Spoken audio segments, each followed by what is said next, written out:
Herbal and oil సమర్పించు ధర్మ సందేహాలు. నమస్కారం. ధర్మ సందేహాలు కార్యక్రమానికి సాదర స్వాగతం. ధర్మో రక్షతి రక్షితః. ధర్మాన్ని రక్షిస్తే ధర్మం మనల్ని రక్షిస్తుంది. ఆ ధర్మానికి కట్టుబడ్డ ఎంతోమంది పుణ్యాత్ములు, సత్పురుషులు మనకు సదా ఆదర్శప్రాయులు.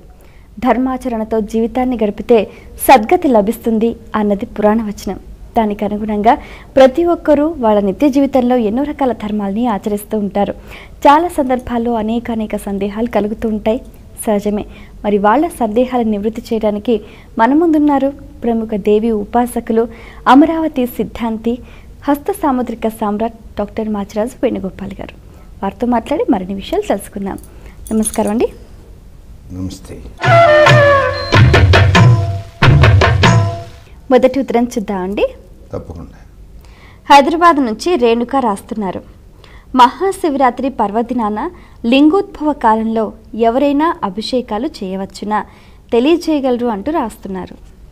ఆది అంతము లేని పరమాత్మ తన స్వరూపాన్ని తానే సృష్టించుకొని లోక కళ్యాణం కోసం ఉద్భవించినటువంటి మహాశివరాత్రి. ఆ రోజున అభిషేకార్చన చేయలేని వాళ్ళు చేతిలో మారేడు దళాన్ని ఉంచుకున్నప్పటికీ కూడా అభిషేకార్చన చేసిన సత్ఫలితాన్ని పొందుతారు. శివుడు అభిషేక ప్రియుడు కాబట్టి ఎటువంటి ఆయనకి మతాలతో కులాలతో పని లేదు కాబట్టి ఎవరైనా సరే పరమేశ్వరుణ్ణి అర్చించవచ్చు, అభిషేకం చేయవచ్చు. అయితే మంత్రం బ్రాహ్మణాధీనం అని శాస్త్రం. అందుచేత ఆ మహన్యాసక పూర్వకంగా నమక చమకాదులతో కనుక బ్రాహ్మణోత్తములు అభిషేకం జరుపుతూ ఉన్నప్పుడు ఆ మంత్రాల్ని వింటూ మిగతా వారు హృదయపూర్వకంగా మనస్సు నిండా పరమేశ్వరుణ్ణి గనక ధ్యానం చేసినట్లయితే విశిష్టవంతమైనటువంటి పుణ్యం లభ్యపడుతుంది. శివునికి మామూలుగా చెంబెడు నీళ్లు పోసిన శివరాత్రి నాడు మహాపుణ్యఫలప్రదం అని శాస్త్రం. ఎవరైనా సరే స్వామికి ఆ విధంగా చెంబుడు నీళ్లు పోసుకోవచ్చు.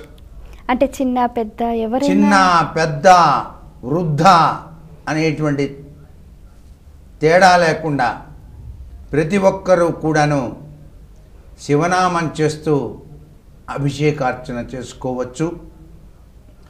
శివనామ స్మరణలో పునీతులు కావచ్చు. మన పండగల్లో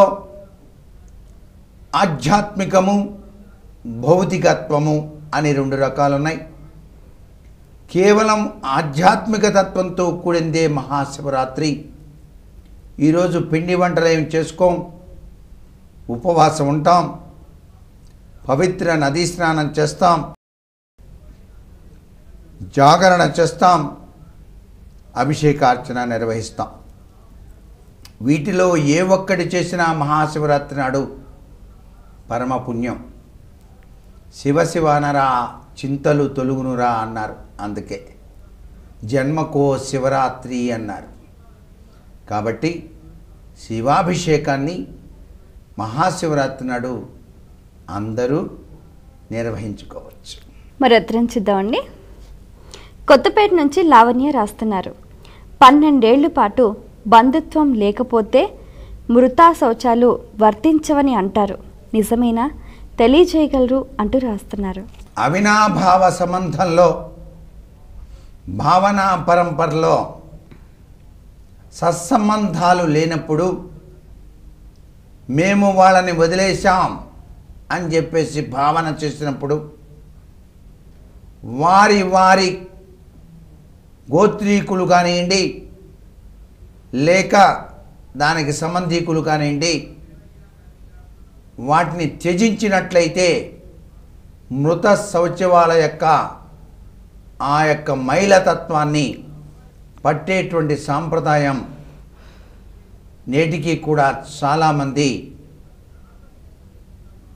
పాటిస్తున్నారు.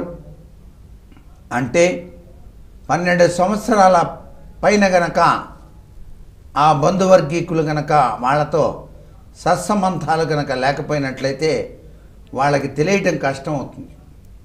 ఫలాని వారు మరణించారని ఇంకా పట్టేదేముంది, అందుచేత అవసరం లేదు అని చెప్పేసి శాస్త్రం. Pain fit herbal and oil సమర్పించు ధర్మ సందేహాలు. ధర్మ సందేహాలు కార్యక్రమంలో ఇప్పుడు స్వల్ప విరామం.